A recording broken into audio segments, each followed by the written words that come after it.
As promised, we end tonight with our oceans because we, all of us, have done such a good job of depleting the world's supply of fish. Tonight we have a look at the booming business of what's called aquaculture, commercial fish farming to feed the world. It's something that's not without its critics. It is a part of our special company-wide series of reports during NBC Universal Green Week. Our chief environmental affairs correspondent, Ann Thompson, reports from Bar Harbor, Maine in our series Sea Change. The first residents called it Eden, the rugged beauty today known as Bar Harbor, Maine. But wild salmon and cod are now rare sights in its chilly waters. Some of the 28% of the world's fish that the United Nations says are all but wiped out, forcing dramatic changes in how we get fish. These giant rings in Maine's coastal waters may be part of the answer. This is aquaculture, fish farming. It starts on land. At the University of Maine's Research Center, they are trying to bring back halibut in the lab. Nick Brown collects the eggs and milk of spawning fish. We'll literally just mix the two together in seawater, and then in a matter of seconds they're fertilized. The United Nations says aquaculture will soon provide half the fish the world eats. Already 32% of the seafood Americans eat comes from foreign fish farms. Just 5% is grown domestically. But that is changing.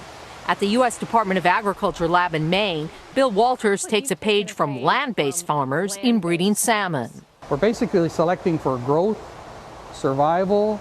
We're now selecting on optimal fat content, optimal pigment content, so that it's a better product for U.S. consumers. So you're trying to breed a better salmon? Yes, we're trying to breed a better salmon. Because Maine salmon are endangered. Even if all the wild fisheries recover, one government researcher estimates it would only increase supply some 20%. That's not nearly enough to meet demand, giving aquaculture a solid anchor in the future. But environmentalists warn it is an imperfect answer. Fish farms pose risks to the oceans, from the antibiotics used to keep fish disease-free to the fish feed. Around 25% of the feed ends up in the seabed, and that creates pollution problems and bacteria that start appearing from on that waste. Food, drugs, and disease shut down 2 Maine salmon farms in 2003. Cook's Aquaculture is trying to do it the right way. We only grow one crop of fish at a time on a farm, and we have a crop rotation. Innovations include an automatic feeding system that cuts down on the pollution from food, fewer fish in pens, and now in Canada, Cook's is using mussels and seaweed to clean the wastewater. What that does is it creates a balanced ecosystem. Trying to achieve the delicate balance ensuring the fish we eat are healthy and the oceans stay clean. Ann Thompson, NBC News, Bar Harbor, Maine.